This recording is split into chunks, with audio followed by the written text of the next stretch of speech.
Recording. Hello and welcome to another episode, a new edition of Chilean Football News. This is your host, Daniel Campos. Dan Campos, how are you? We've had some great guests on the show so far, and nonetheless, we've got another superb addition to the lineup. Please, everyone, make Javiera Court welcome. Ja, how are you? Hi, thank you for the invitation. I am very good, a little bit boring here in the in my apartment only, moving it, but very grateful for being here. No worries. You are very welcome, and that's obviously as a host my my main objective to make you feel welcome and to talk about what we love most, which is well about obviously football, but football from another perspective. Maybe it's a little different because it's in English. Maybe just a bit about life, but always to do with football. So again, you know, make yourself at home, feel welcome. It's not easy being in lockdown. Obviously, down the bottom here, quédate en casa, stay home. That's the message for everyone. So, where do we start? You're from Santiago. You're an Arsenal. You're a Guna fan. You're a journalist. You've written with The Guardian, El Concierto.cl here in Chile, with CDF, Canal del Fútbol, with Fox Sports. Again, the film. Did I miss out on something? I mean, that's Yeah, how I I'm not introduced. a journalist, Uh-huh. really. I'm not a journalist, but also my mom think I am, so it's okay. And well, radios. Also, I have been making the transmission from two radios here in Chile from women's soccer or football. Yeah. Now that's where we're going to I guess shift the direction of this video conversation. Why? Because you've got a lot of stories. Why? Because this obviously goes um, beyond the borders here in Chile, goes to other countries, and excuse me, the uh, the success of the women's game in this country can be seen in different angles. It may not still be viewed as success internally, maybe in a micro vision, it's successful, but in a macro vision, it's probably not so successful yet. There's still a long road to go, but you can't. It's a bit harsh to say. You have to admire everyone from the playing group. They have to go through all the sacrifices that they've gone through to get to where they are. You've also been a part of that generation. Um, so again, where do we start? Is there anything that you would like to begin? Because we've got over an hour to cover. Yeah, well, I would start maybe like my dual relationship with women football since I start playing like 6 years old, all in the break of my school, with obviously with the boys. Afterwards, I play in Universidad Católica, but with a group of boys also, being little. Yep. Yeah, always. I can show it Yeah. always. No. And well, after that, I started playing in Club Palestino in 2002, 2003. And that year, 2003, I went to Universidad Católica. I remember the name, I have never forgot, Rodrigo Castro. He was in charge of the school soccer, not competitive, just Yep. for learning. And I said, hi, look, I play in Palestino. There is a team in Colo Colo, La U, Unión Española. Why Universidad Católica, that is the biggest sport club with all the discipline, don't have women's soccer? And the next year they called me and said like, hey, Javiera, in April 2004, a women's soccer will start. I went there, obviously. I have met some friends. Afterwards, we make another team. called Canallas. In Canallas, our goalkeeper was Tiane Endler. She was only 12 years old, and she obviously was taller than me at that age. And afterwards, the national association start like developing the soccer. 2008 will be the women under 20 World Cup here in Chile. So they need to have like a league. And that was the year when my professor of Universidad Católica told me, you are the only one that is over 18 years old, so we are not playing the championship. And I went to Santiago Oriente, that afterwards was a Provincial Osorno in the tournament. That year I was studying publicity, advertisement, I think is the name of my career.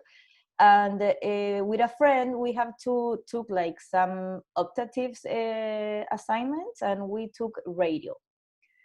And we start making a radio program about the Women League.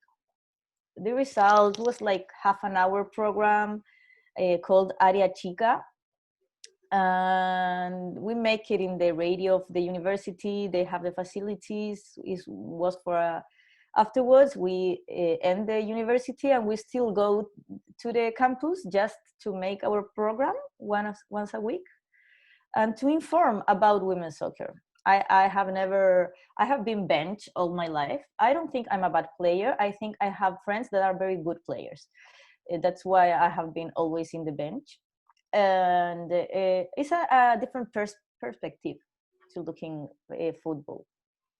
And I thought nobody knows about this, so we will start this program. We did it with Sibila Olivares, a friend until today. It was fun. We have the results. We sometimes tell the players to go to the study or take a telephone to talk with them. And also we talk about the World Cup and the international women's soccer. It was very difficult to get the information that's away. So that was the starting of this like double work, because I love playing. I have still played. Last year I played in Valdivia in second division because it was the only team in the zone that has placed the tournament. But I love playing soccer, and also I love like being activist. I'm activist, LGBT activist, like in my life in different associations. But I also feel like an activist of women's soccer here in Chile. So I have like this mission. I work, you already told, I work in CDF, Canal del Fútbol, is one of the rights of men's soccer here in Chile, and also Fox Sport. I work like a producer of the news, Central Fox and CDF Noticias. So I always was trying, like, please, can you talk about the women's soccer? Please, can you talk about... I remember the day Tiane has signed for Chelsea, yes. 2013. I was in CDF and I said, like, please, let's talk about this. And the editor of the news, the journalist, told me, okay, but just if she gives you like a talk. And she was so shy that years ago. Now she's like so empodered of her position, but she don't want to. And she said yes, and she has said no. And we were like in the car, and I said, like, Tiane, please, it's the only way I can talk about women's soccer in the news. It's the only way. You are the only person that is matters today to the news.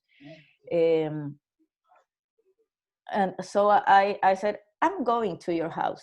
I'm almost like a block there. And she said, but I have change of home.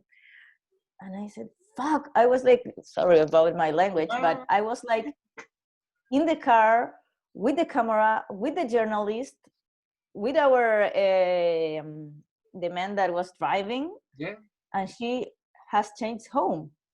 I said, like, Tiane, I am like with the full equipment here in the car, please. Where are you living? And for her, she was living like 5 or 6 blocks over, so it wasn't difficult. And she went out like, why you make me do this? And I said, it's the only way. Afterwards she understood it. Was funny because we were almost in her older home when she really answered me the phone. But I have always fight for show women's soccer. I have worked for free to the radios during the documentary, just because I think it's important that the voices of the girls are in there. Yeah. Well, in a couple episodes back, I had well, we all had the time and space to see and listen what Brenda Elsey had to say, all the way in New York. Obviously, she's a professor and lecturer at Hofstra University, and we mentioned a bit about you because you know, when you mention and you think about Chilean women's football, there's, I would say it like a probably like a spaghetti western, you know, with Ennio Morricone sounding in the soundtrack. There's the good people, there's the bad people, and then there's the ugly people, you know. And the ugly one is, you know, he doesn't even deserve to be mentioned. He's in Miami. He's embezzled all that money, and he thinks he's doing, you know, great things by collaborating with the FBI. Let's not mention him. And there are a lot of people like him. And it's just very painful when, you know, you have to read and watch documentaries, read books and articles, and tell the world what happened. Personally, I wasn't in Chile when all of this happened, but I would get online to Oh, it was awful. Awful, and you had to be updated. And then I'm thinking, well, what's happening with the women's game? What's happening? Where, you know, He also, it's not hard to get onto FIFA.com and look at the ranking. Oh, ooh. And then the truth is out there. Sorry. yeah, it was awful because that year, the year he gets the president, was the same year Colo Colo wins the Libertadores Cup. Yeah.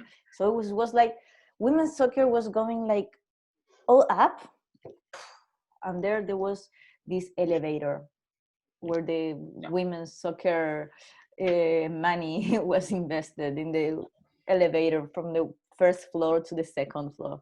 Yeah. Yeah. Was awful because also La Calera was a women's soccer team that when he was the president, and was a good team. Was all the national team was there when Marta Tejedor was in Chile. So it seems like he really cares about it.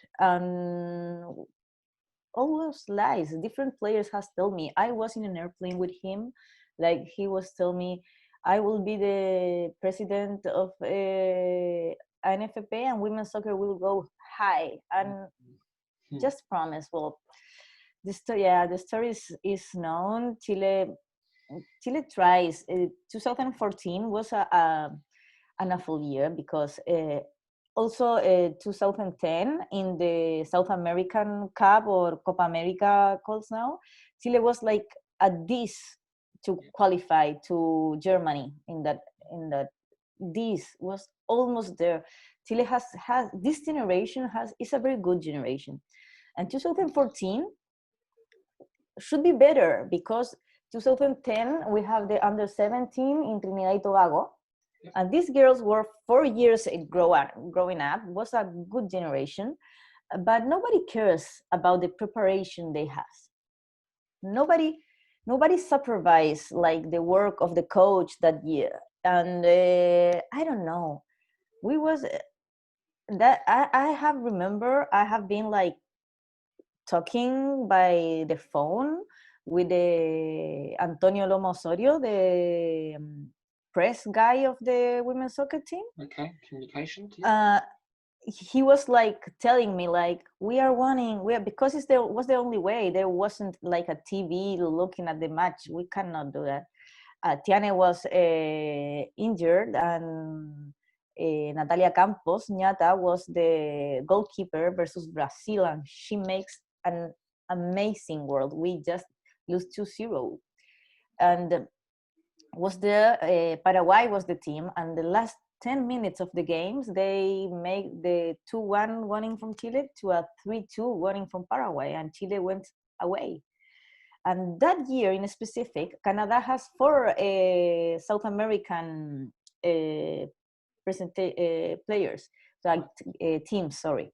So it was easy to get to Canada. Canada was a beautiful World Cup, and Chile should be there. Chile was a better team than Ecuador, I think. But not important. And that was the last game. Chile lost that game, and there was nothing else until 2017. So a 3-year gap, where CONMEBOL assigned 4 spots for that, as you're saying, for the Canada, tournament, and Chile was unable to qualify, as you're retelling. I mean that's the past. The best thing about the past is that, 1, we learn as a lesson, it's an experience, and 2, maybe on a human level, in terms of humanities, to be able to forgive. I think even if we look at Spain historically, we look at Germany, we look at all the countries invaded by authorities, whether it's police or military, whatever. A country has to move forward with a collective memory, and Yeah. to be able to go with reconciliation. I mean, in my native country, the native people, Australian Aboriginals, Yeah, the completely good thing. disregarded, and you need reconciliation. You need to say sorry, correct? Yeah, of course. No doubt about that. But the thing was, like, I thought that when people say, like, well, Chile is going to a World Cup, it's a miracle maybe in 2018. And it's like, no, they was almost there, the 2 past cups. They are a really good team, and they have rich new experience, the girls. I don't know. For me, like, making the documentary was like, wow, because they still play and still getting informed, the players, like stay active without the cooperation of the federation at that team since 2014, 2017. Yeah. No help, and the passion of soccer, it makes them like still be update in the physical way to get up and still be playing the professional. Today they are like in Europe, some players. I don't know, a month before Copa America was starting, I how Tell us. me encontré. You found? I was 4 a.m. I was in vacation with my girlfriend. We were like from San Pedro de Atacama in north of Chile. Yep, up north. Santiago. And Francisca Lara was there, like taking the wallet of the people in the airport, 4 a.m. And I said, like, what are you doing here? And she said, it's my work. I have this is my turn today. And I said, but you have to train. And she says, yes, 10 a.m. I need to be in Monumental. She was playing for Colo Colo Jet. And 2 months later, she was like, I rock. And making the last goal to Argentina, making the qualification a real thing. It's basically a reality that you're sharing, to the world. That these players are, unfortunately, not because they want to, but they have to. They have to get another job. They have to work part-time. They have to work casual to make ends meet. And they've slowly realized not only their potential, but their dreams, their lifelong dreams of becoming full-time players. Now, there's a lot more to talk. We've got the documentary. We've got your writing, your work. Also, New Zealand and Australia getting the hosts the hosting rights by FIFA for the Under-20 World Cup in 2022 and the Senior World Cup in 2023. You've been to the World Cup. I mean, so much has happened. The Uber friendly tournament won in Sao Paulo. I'd like to also ask you, up and coming youth players that may, step up, as we say in Spanish, the recambio. So let's go with the documentary. The documentary. Well, Grace Lascano, she's crazy woman. I met her like years ago because I was working from CDF, and she works in Cruzados TV, the Universidad Católica's channel. So obviously, I, like a fan, we need a producer in Universidad Católica, and I said, I want to go. And I saw her, and I also have seen it. If I knew that I can be a journalist and work only for Universidad Católica, I will study to be a journalist maybe. When I saw her, I'd have that thought. Afterwards, we meet in Fox Sports. We work together. We're the only two women in the team, so we make like a good friendship about that. Like sororidad, I don't know English. But sorority and a close bond. Yeah, a very close bond. Yeah. We never thought each other like rivals. That's not a true thing. So that's how it should be. Yeah, both from Universidad Católica, so we make a good friendship there. And then I live Santiago, and I went to live to Los Angeles in Bio Bio here in the south, and afterwards Valdivia. For Copa America, I was working from a radio to make the transmission, like the commentary of the soccer, because I know the players and know many journalists or people from TV or radios here in Chile know the players. Yeah. So they called me for that. I came to Santiago. Chile qualified, was very beautiful. Then it was the match versus Costa Rica. And it was the announcement of the match with USA, first time. And Grace called me like, what are you doing right now? And I have activism, LGBT activism, and I have free time, a lot of free time. Let's make a documentary about the national team. I said, okay, don't tell me, you don't need to tell me more. Weeks go on, and then I remember I went to the vacations to New York. I have an aunt living in there.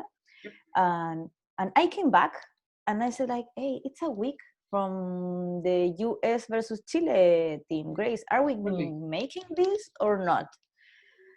We don't know. We don't have the answer of the federation if we will have the rights, because the federation externalized it, and we have this reunion, and they say, let's see, maybe yes, maybe no. And I said, Grace, do you know what? If they don't give us the rights, let's make a documentary about the first time with US versus USA. It's important. They're the best of the world. Let's go. And we like buy the tickets 2 days before the match. And we went. Yeah. And that's how we start. It was a funny time. We have a lot. I think afterwards, Vestidas de Rojo, that are the producers. Afterwards will be a book. It's going to be a book. For sure. It's going to be a book. For sure. But about our trip, it was funny. So many things happened to us. I think last year I have slept more times in the same bed with Grace than with my girlfriend, for sure. Well, things that happen, thanks to football. It was funny. We always like try to get the rent an Airbnb house, the cheapest Airbnb near the hotel of the players. Perfect. Because from USA we went near to the camp, and we realized it was better than being near in the hotel, because everything is happening in the lobby of the hotel. So we have been like almost living in the lobby of the hotels. We have no much money because we both like pay our trips. There was no advertisement, no one, nothing. So I have some money. I also said, I always said, Grace, that I am spending the money of my kids, because insemination is expensive.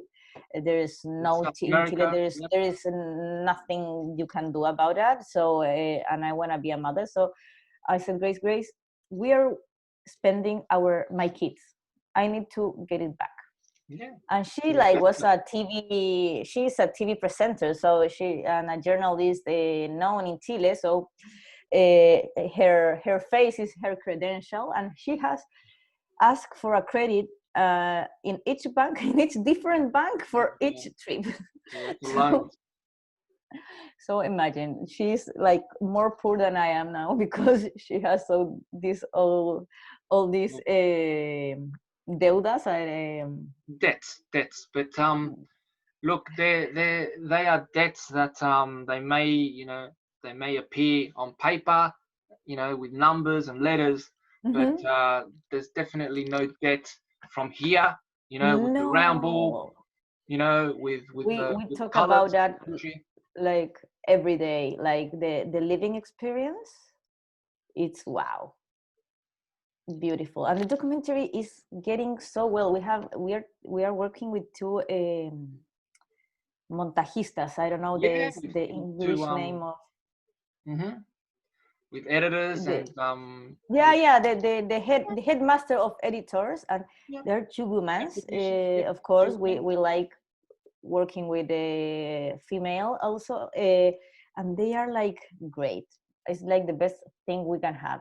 We are also working with Jose Fernandez, that is professional, a guionista. I don't know the name. Script writer. Yep. Yeah, but she's also a producer, executive producer. So she's helping us with that, Investigas de Rojo. And now we have another producer company working in the post-production. And it's beautiful. Now we are in the phase of making the history. We have 145, 145 hours of material. So we have to make that to be just 2 hours or 1 hour and a half. So it's a big work, but it's beautiful. Massive. It's beautiful. It's culture, it's art, it's the seventh art, it's cinematography, it's football, it's love, it's so much. It's gender studies, it's cultural studies. It's also like, I don't know, we have an interview with Khedira Shaw in Jamaica. I think she will be one of the better soccer players in the world, like in 2 or 3 years. And she told, also with Janine Van Wyk, I don't know how is the called, but the captain of South Africa. South Africa, yes, the captain, yes. And we talk with these different women, also Elena from Italy, and they all have the same story of the Chilean players. It's the same story. It's also my same story. I don't have the level to be in the national team afterwards because, but it's the same story. My father don't want me to play. I was playing with boys. I don't know where to play, and that's so beautiful. It's like women's soccer. It has this common life, the today generation, because in 10 years more, the girls, also today, the under 15 girls have another story. Javiera Grace, when we interview Javiera Grace, she says, I was playing in pre-kinder with a friend, and I said, like, she's so tiny. No, it's okay. She's very tiny. It's okay. Yeah. But it's like in pre-kinder with a friend. Two little girls playing soccer. I was punished in my school for playing soccer.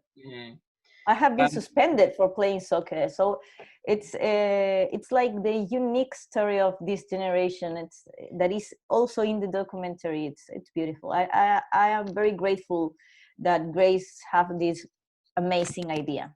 And she's got the drive to push, just the way you had the same way to motivate and push Christiane Endler, as you told earlier in this episode. And you know what's curious? Women's football, there was a prohibition in South America, but football always starts from the home. And myself, having been born in Australia, you're born, in Chile, in South America. In South America, in the Mediterranean, in Europe, in Africa, boys and girls, kids kick the ball first. They kick it. It's the first instinct. But in New Obviously. Zealand, and Australia, they pick it up with their hands. Yeah. That's the first. I didn't That's pick it up with strange my sport hand. you have. Very strange from, the way it's split from Oxford and Cambridge and Wigan and rugby, when football and rugby split. But that's another story with the schism. And I didn't pick up the ball necessarily. I kicked it. But yeah, I became a goalkeeper, and in recent years as a goalkeeper coach, I am a professional goalkeeper coach. I asked Lisa Devanna, the Matilda, um, "You're not thinking of retiring, are you?"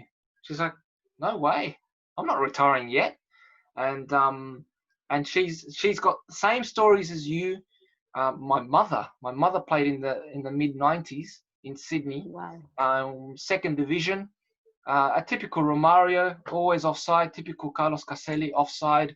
But when she wasn't offside, she'll finish with 2 knee surgeries. So that social context that you're saying is across the board. Yeah, like Spain finally got up to the level with the Liga Iberdrola and the second division. Italy now, is going professional. I mean, Colombia has to still go professional. How bad did the member federation show itself, present itself to FIFA and the world by not getting organized and losing to New Zealand and Australia for the campaign? Should we talk about what happened, quickly with CONMEBOL? Yeah, but I always thought Australia and New Zealand will win. New Zealand has the women and men equal pay in soccer, like 2 or 3 years ago, maybe Yeah, more. as bonuses in the collective And bargaining. Colombia hasn't the professional. Carla Guerrero was the jefa. Went to play to Colombia 2 years ago, to 3 the years ago. just before the Copa America. Yeah, I think 2017. yeah, in the Di Mayor. Hmm. And it was like a 3 month league, and the rest of the year nothing. It's like I think CONMEBOL don't really cares about That's the what it women's is. soccer. And also I have been like very near about the ANHUF, the like The player union, syndicate, the yeah, the trade union. players union, because it's not a syndicate because they're not professional, so they can be syndicalized. But and in South America, there is not a women union association in every country. Correct. Not even like FIFPro South Pro. America is not like it hasn't have the power, you know. Yesterday, I received the news from FIFA and I thought like Colombia would never. Colombia has trouble with abuse, things, sexual abuse in the league. Has leave alone the women league like month. CONMEBOL don't really cares about women's soccer, and also South America is now like the focus of coronavirus matters of this pandemic. So I thought it was impossible that Colombia won. I don't really understand why. The rumor was that Colombia has the votes. I think Well, that there was a that list released. Dejan Savicevic was one of them who voted. The UEFA president, Alexander Severin, but all the rest voted for the New Zealand and Australia bid. Sorry, continue. I think now that is I think the Matildas is a very good team. New Zealand have make professional things also. I think Colombia is much more near. Is will be less expensive for me, That's but right. really, but the really thing is that South America is not prepared for that. No, that's right. Uh, Luque, Paraguay, yeah, and they yeah, mentioned, Lucky Paradise. yeah, Luque Paradise. That's correctly well put by you.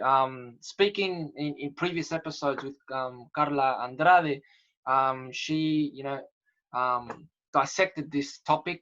Brenda Elsey as well. Um, um, Amazon Prime has done a drama on it.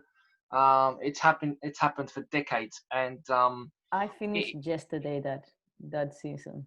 Yeah, there's a bit of fact finding. Yeah, there's the fiction and the non-fiction. Correct. What do you think?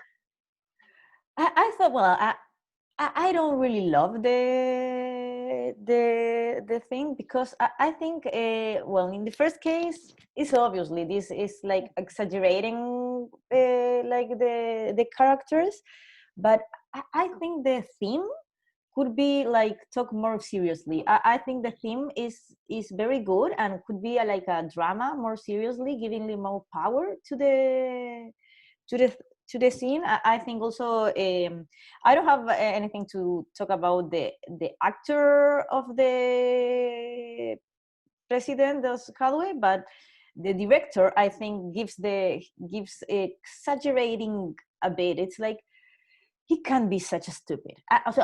He is such a stupid in the desires, maybe, Yeah, but not in the way he acts. yeah, yeah. Someone such a stupid as the character in the film, Andres Parra. it's like everything. No, but I think he's a good actor. I think he was following the Script. director Yeah. directrice. I don't like how it was directed, because I think was so stupid, and that can be like that. It's like No. things happen to him. Is no, things don't No. happen to him. He makes things happen. Correct. And I think the film or the series, the series was an opportunity of like making a bit less humor, a bit more drama, because that things are happening in South America. It is a I reality. don't know. Yeah, it's reality. Yesterday, FIFA released that they have approved an amount of money to help soccer in the pandemia issues, and that in the first the first etapa, the first like was I read, I don't remember how much money was, but 50% for the women's soccer and 50% for the men's soccer. Yeah. And I think it's difficult that CONMEBOL respect that. And I also send this to the federation, to the association of players, because we need to be in, like, players, we supposed to be just playing, but in South America it can be like that. We also interview Valeria Luca for amateur club program I am participating, that is Fundación Clubes, that is helping this amateur football to create their identities and can play. It's a very beautiful project. And we interview Valeria Luca. Valeria Luca is the captain of Audax Italiano, also the president of TECONA, that is the representative entity that makes Audax Italiano in the national team. And she also was, for a time, like the coach of the under 15. Captain of the first team, president of the club, and she's like multi roles you have to play in women's soccer. And the really thing is that the way she get the best of herself is just playing. That's right. So we need like public politics get in charge of making soccer grow, and not the same players. Correct. The same players, we make it because we have passion, because we really want this to be great. But it's unfair. It shouldn't be like that. It's an unequal or an uneven playing field, and what you're saying about public policy, will be the right instrument to cross all the levels in society, especially in terms of sports management and sports governance. Because you've got the top, you've got the middle, and then you've got the bottom. So you've got the grassroots, the middle, the semi, and then the pro, and they all have to connect, right? Or if it's a pyramid, yeah. So it's got to be bottom to top. And what most member associations have is top to bottom. Yeah. Is incorrect, because the bottom is the base, the grassroots. And that bottom, sustains everything else. If there's no base, everything collapses. So, and that's what we're talking about. It's collapsed. And you look at the strong nations in the women's game, they've got their grassroots, the base, the strongest. Of course, It's of not rocket course. I science. have the wonderful experience in Los Angeles. In Los Tell us. Angeles, there wasn't any Los Angeles, Chile. There Yes, wasn't tell us. any like national team or a zone team playing the tournament. So we played like a local league, Liga Los Angeles was the name. And it was a new experience for me because I have played futbolito 7-for-7, 5, futsal, baby football, soccer at 11, but I have never played in like the barrio, football, not even amateur, like from the ANFAS, lowest Oh, category. yeah. It's Grassroots. it's beautiful. Grassroots. It's beautiful because the coach, was like amazing thing. The coach said like, okay, with the credential of the players, in the goalkeeper, he put the goalkeeper. Then we will play with 2 forwards, and he have no idea about soccer. And then, well, and he's like, hey, but we are 12 today. Which player is in the bench? You in the bench. Sometimes we were 8 players, obviously, but is this Yeah. mass of 22 players, or maybe less, because so many times we are less than 11, and the ball goes up and the 22 players run. There's like Yeah. no position in that Yeah. soccer. It's beautiful. It's like a new experience. But there was a women league, so it was at least that. We were like 4 or 5 teams that we play all together like all the year, but was something. It's an experience. We've got to connect the dots now and move on to look. I'd like to move on with so many topics. Firstly, your writing at the Guardian when you elected you described Christiane Endler's prowess on the field and the fact that she got nominated and lost to Van Veenendaal for the best goalkeeper of the year, basically. My question is, because you've been able to write and report and film and document in Chile, um, your work, for example, with the Guardian, um, has it been easier for you because it's such a hard obstacle to do it here in South America, but then on a global platform, is it easier or is it still hard for you? Yeah, for the Guardian, I haven't been reading. I just have been the judge of the 100 players like ranking. The first year was very difficult. It was like, oh my god, how can I, because it's a very, I have to select like 40. Okay, you have to select Yeah. 40 players, not the 100. They make the list.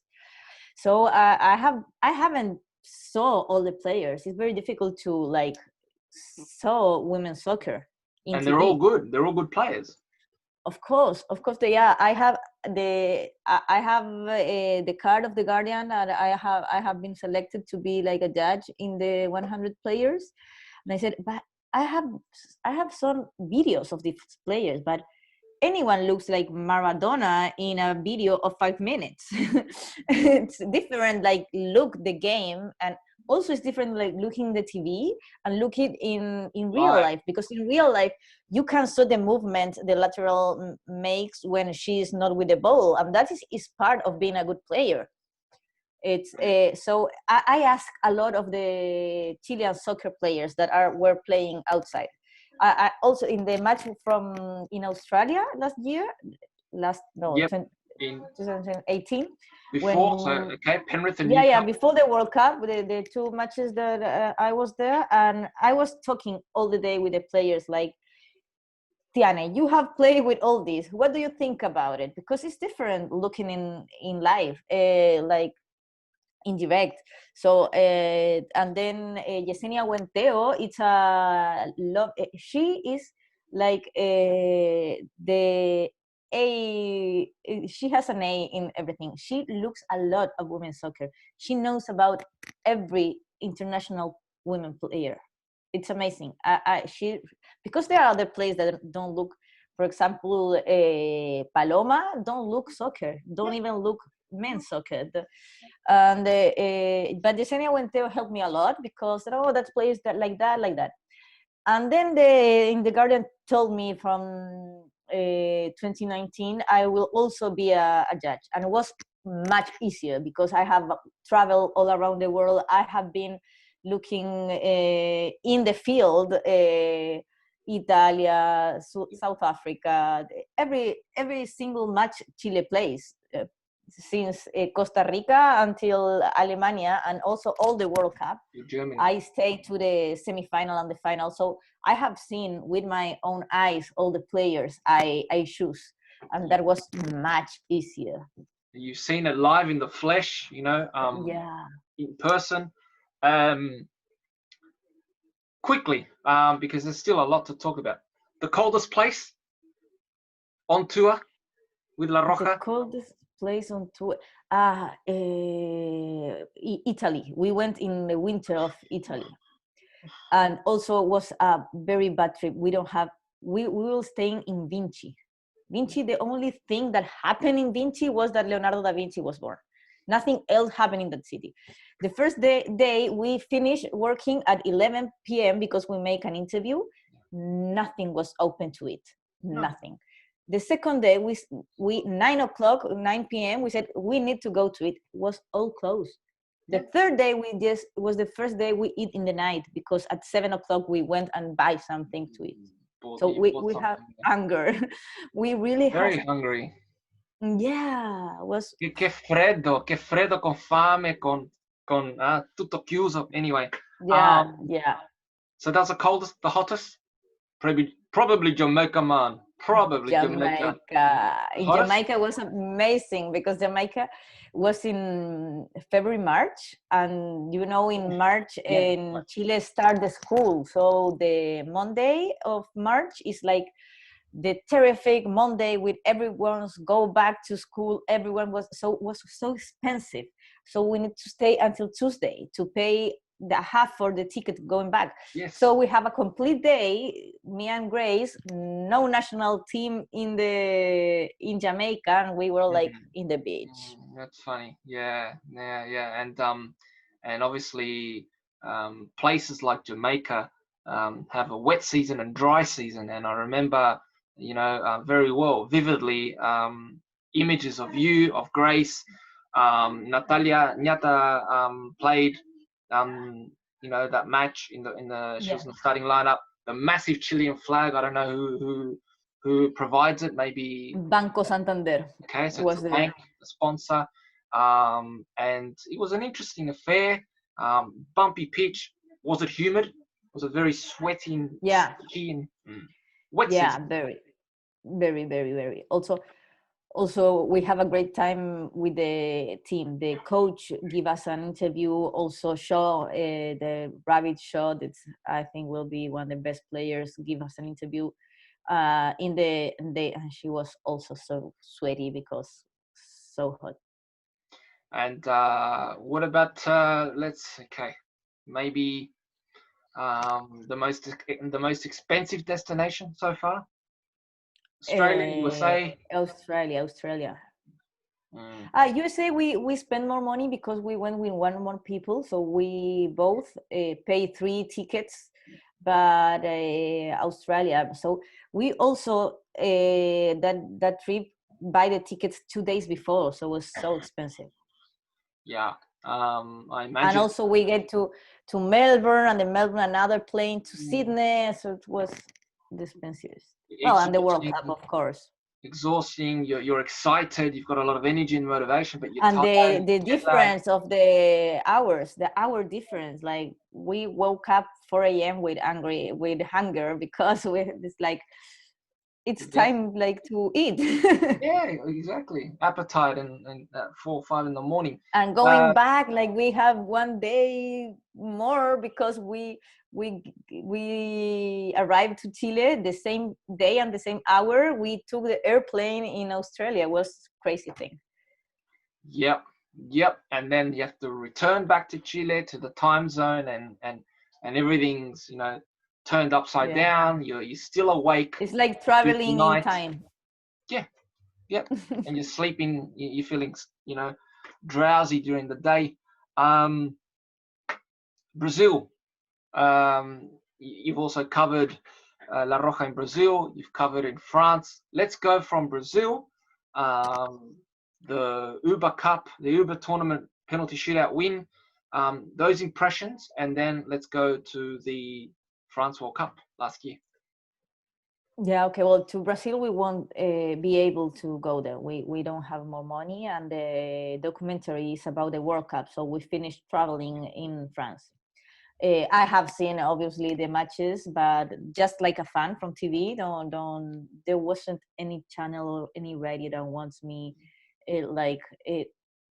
comment the match. Cover. I don't know. Yeah, nobody covers it. Just but was we can look at TV. I think that 5 years ago was impossible. It was very great. I will love being there, but we should start like working in the post-production of the documentary. Also was my last 6 months in Valdivia, so I have to focus in Valdiversa and the things I have been like letting away because of all the troubles I have had, and I saw it like a fan. I talked with the players because I played and I have shared like team with some of the players, so I have a good relationship, and we talk a lot. It was beautiful. I think Cote Rojas deserves to be there. I don't know if Letteria will call her again. I don't think so, but I think that's all. The only ugly thing of that tournament is that Cote Rojas deserves to be there. And she's you know, still plying her trade in Adelaide with Salisbury Inter. Reason being because she needs to keep active.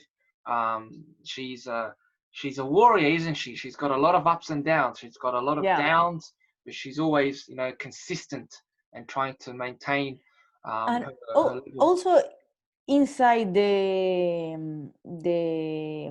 room, the camarín, I don't know how to say. In the dressing room. In the dressing room, she's very important.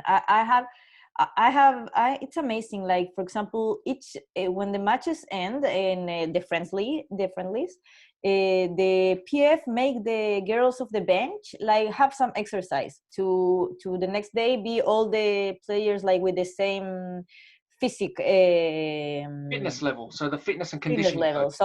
So the all the girls that are in the bench, they make them like run and have exercise just when the match ends for equiparate the physical thing. And Cote, that when she is the one that plays, she always stay there with the bench and said, let's go girls. So she's very important for the team. Her experience, she's had a lot of experience. She's one of the players who can be a coach on the field, on the pitch. Yeah, of course. She's got Champions League, UEFA Champions League experience in Japan, experience in the US, you know, in Lithuania, and it's amazing, you know, when you, for example, reading, you know, the book by Rodrigo Retamal about the pioneers, you know, just starting to play in the evening with no light, with no floodlights in the car park. You're playing for Universidad de Chile. It's just disgraceful. It's just so disrespectful. Yeah, when I was playing from Osorno, we have to share the field with the rugby team of one university. So we have made all the physical preparation in the park, in the car park. So it's the same. And afterwards, we have like 10 minutes 20 minutes in the field at the end. That has to stop. It has diminished. It has decreased, but unfortunately, these things are still occurring. They're still happening. And once this pandemic gets under control and the ANFP gives the green light to return to competition, unfortunately, these things are going to continue to occur. So we have the role, we have the responsibility to denounce and to help the governing body, which is ANFP, to stop this, these practices. It's amateurish. Yeah, It's not and the thing professional. It's is, disrespectful. Inhumane. yes, yeah, that's right. And also, Sebastián Moreno has left the charge. He's still until 30th of July. So it depends. It depends of who is the one in charge, if the women's soccer will still be important or not.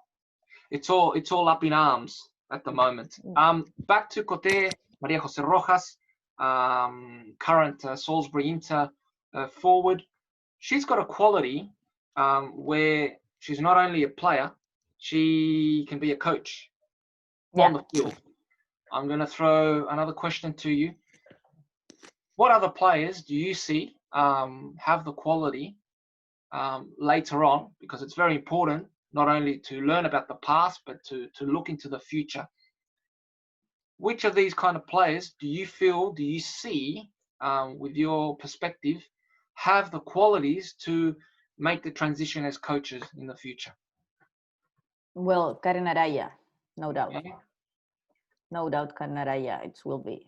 Why? For sure.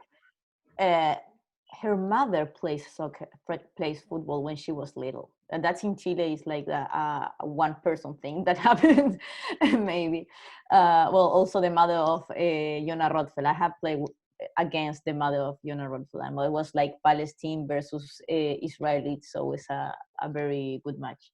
That's very good. Yeah. And I think Tiane has all the qualifier, but she also has studied other things. I don't believe she will stay in soccer much longer as a player. She has a lot time as a player because I think the goalkeeper could play much more years, but I don't imagine her like being in there.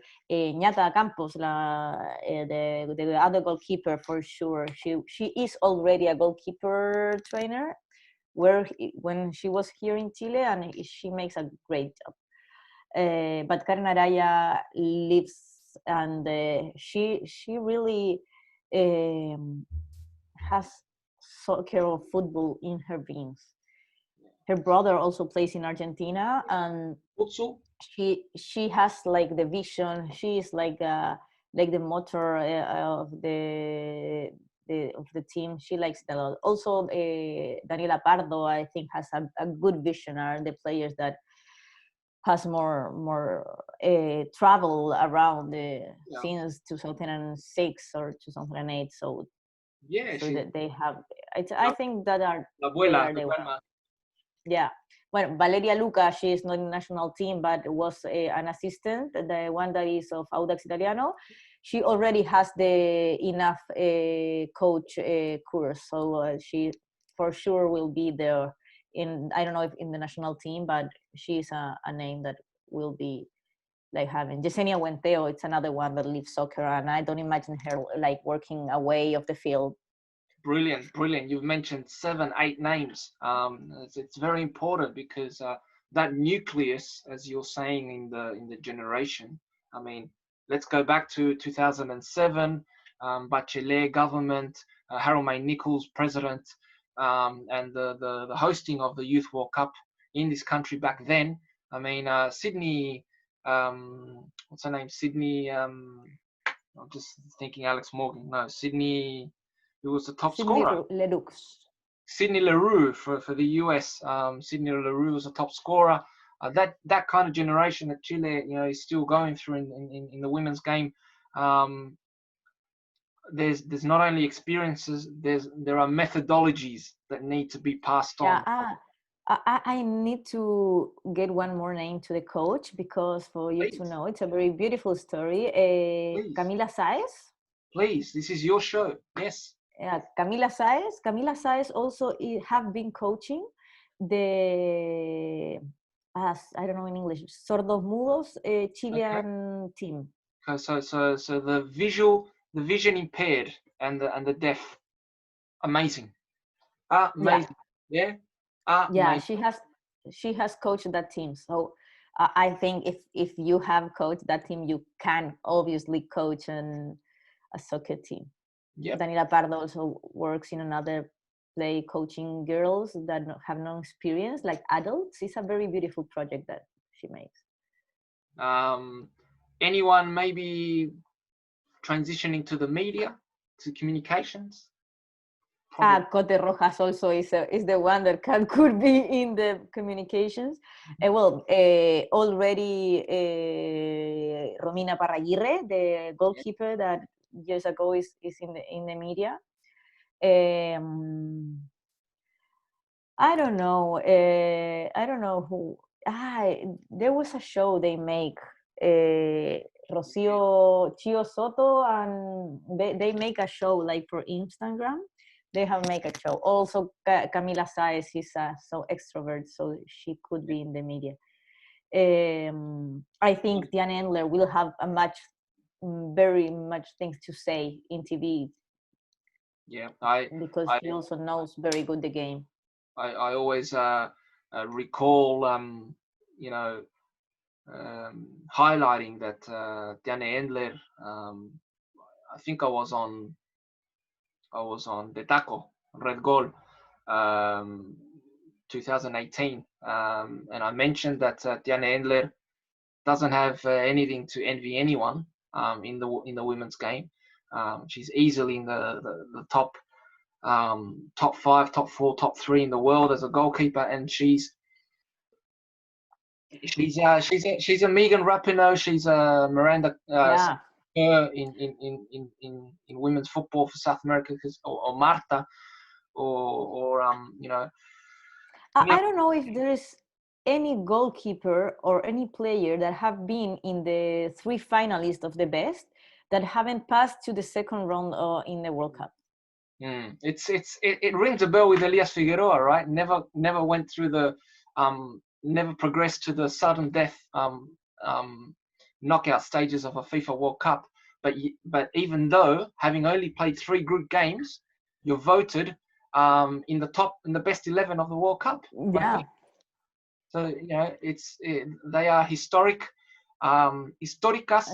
Not to give out a spoiler alert, but históricas is the documentary produced by Grace Lascano and yourself, Javiera Court. Look, I mean, I don't even believe the show's finished yet. For this episode, but look, there's so much. I mean, we could have we could mention the times when Ronnie Rodonic was manager of the national team, Marta Tejedor, we've got José Letelier. Looking forward, I'm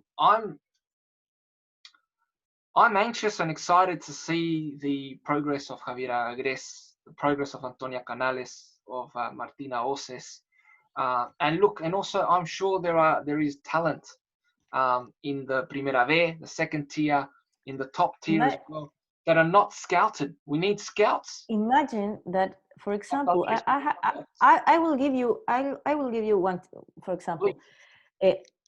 In Papua Nueva Guinea, we were talking about before out camera. Yeah, Chile wants the gold medal. Yeah, in the Youth Olympics, Singapore. On the Young Olympic under 15, no one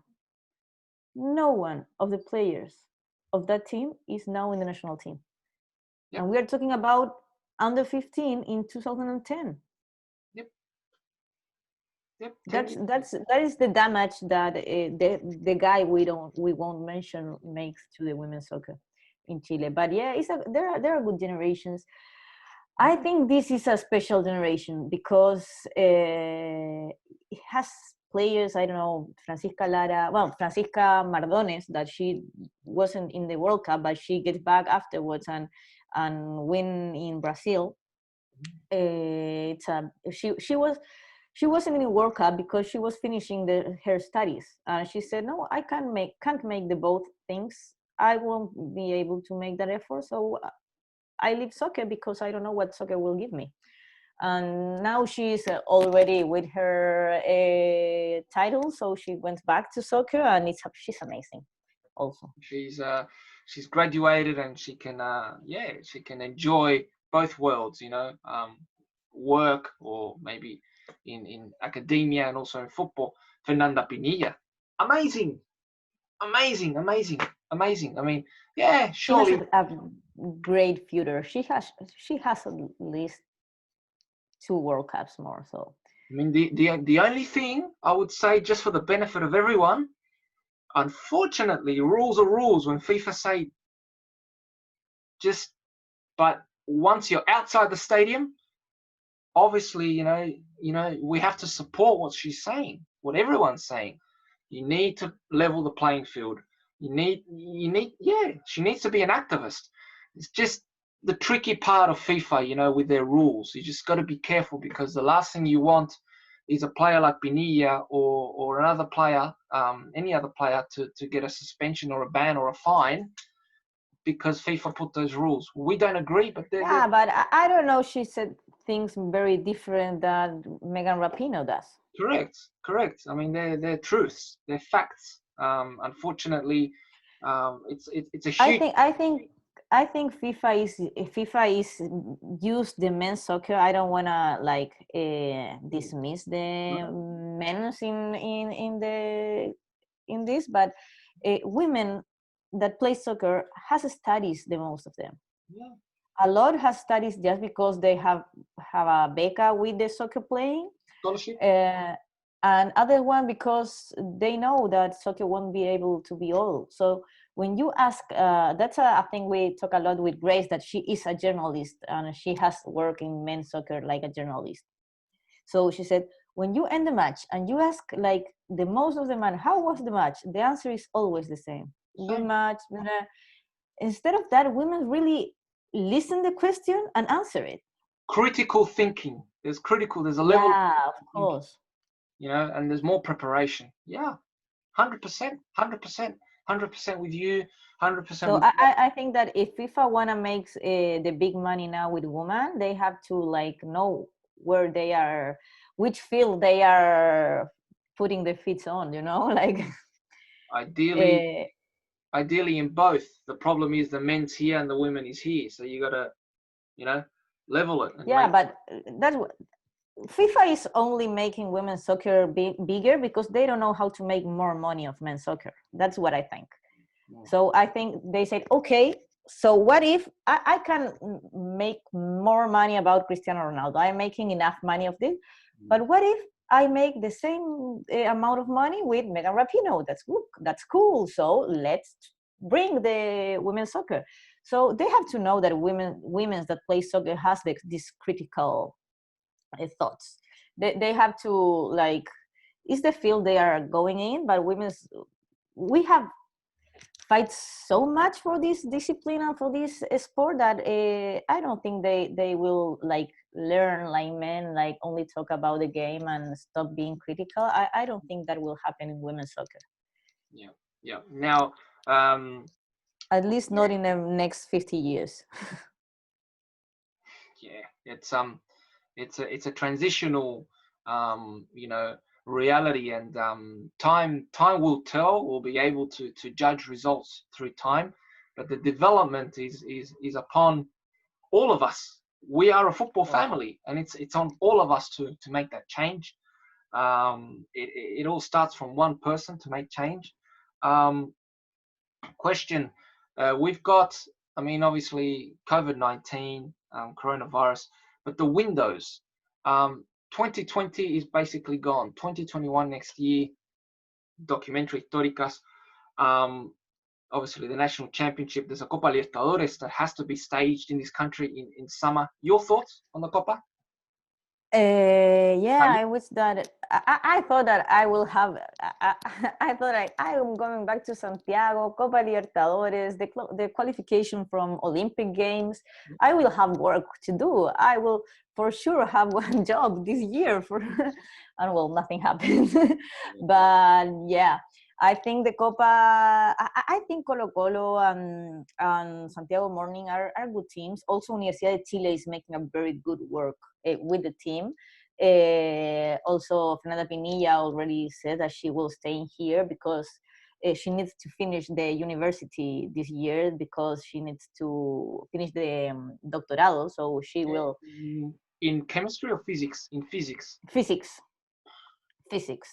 She has told me one or two times what's about the thesis. I can't like repeat a word about it, but she will play here in Chile. So I think the National League will have a very good first division. I think the second division is too low level. Is the difference is too big. It have to be like more work. I have been living in out of Santiago, and I think the centralism is a very bad thing. There are many good players in different cities of this country, and we are not taking like approval of that. We are not we are not having the best of the best because of the centralism. I wish that change. I know it's expensive for the federation or for the association to make changes in that way, like the South or the North Championship. In the North, there are 4 teams. They are playing between their like only 3 matches, like 3 rounds of 3 matches. They need to get up more teams. It's not enough. It's not a good competition. Well, what about the suggestion that Carla Andrade also raised? She probably didn't say it, but she did indicate and invite, to think about the prospect of setting up headquarters. So you've got the North headquarters of the ANFP. All you have to do is build an office or buy an office and set up an ANFP office and call it ANFP North, ANFP Central, and ANFP South. 3 offices, across the country. It's a good idea. I don't know if that make or not the difference, because I don't know. Men's soccer is professional from north to south with only one office, but it's a good thing. I think women's soccer needs to be needs more. I think, but not only in Chile. I think CONMEBOL is obviously a part of this. Is, for example, now the World Cup, we will have 32. The dog is trying to be a protagonist. Wants to talk football as well. Yeah, he is from Universidad Católica also. Of course. Yeah.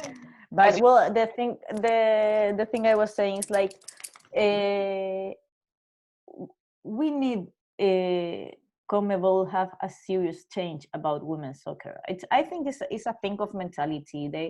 They think women are not as same as men. It's a machismo thing, like not only in soccer, all over the South American region. But it's a bad thing. The world is changing, and South America is staying away, is getting back. So I think it's came like after, and as you say, we have to work. We still need to work. Like the players still need to make the thing that not be only playing. Yep, it's not just about playing. There's a lot of work behind the scenes. There are physiotherapists. There are doctors, sports scientists. There are scouts. Yeah, goalkeeper coaches, psychologists, assistant coaches, cameramen, cooks. Chefs and cooks, dietitians, nutritionists, fans, commentators, writers, referees. You need a chief commissioner, in an ethics committee. You need so much. This the whole process. We will have other interesting guests on this show on Let's Talk. Now, please, for advertising and publicity and marketing purposes, please, for everyone, tell us the names of these projects that you've been involved online on social media. What are the names of these accounts so people can follow us? Yeah, our documentary Vestidas de Rojo is still our Instagram, because I and Grace, we are like SPA industry Yep. thing called Vestidas de Rojo SPA, and we are Vestidas de Rojo. Instead, the documentary will be called Históricas. Also, Fundación Clubes is this place that is a foundation of amateur soccer that is also soccer and basketball amateur, and is helping to increase the women profile of the teams. I am working with them. Also, Catenaccio, that is a news, sport news. I try to make women's soccer in there also, like my activism. Well, Agrupación Lésbica Rompiendo el Silencio is like the LGBT activism I make. Therefore, it's like a part of my life also. Yeah, breaking silence. Yep. Yeah, well, I write from El Desconcierto, like opinion columnist or post. The columnist. And I don't know, Javiera Court 11 and JACOURT 11. It's like my Instagram, my Twitter, and all my social media. And I am always talking about soccer and LGBT issues. I have not much more. Maybe you can see he also in my social medias. Yep. I have two little girls, but that's all. We didn't touch much on the Gunners and Arsenal, but yeah, you are a Gunner fan. Since 2001, nothing to do with Alexis Sanchez, please.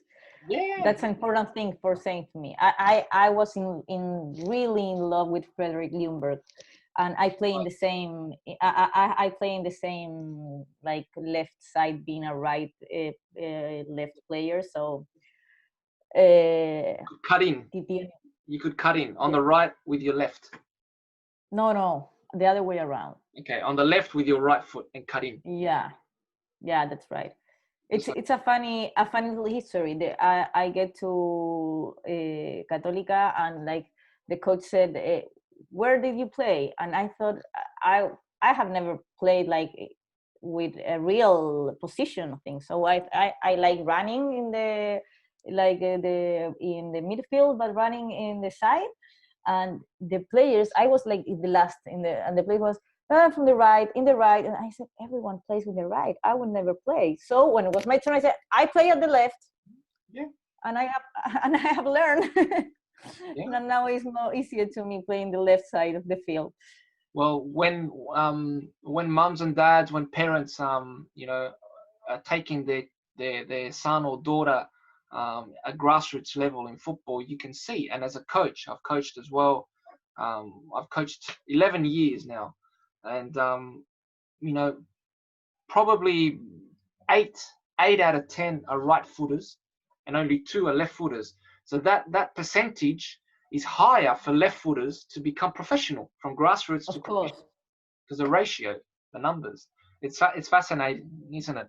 Now I also think that all the people that make things with the left hand that at the first was like punished in the years ago, they are all talent.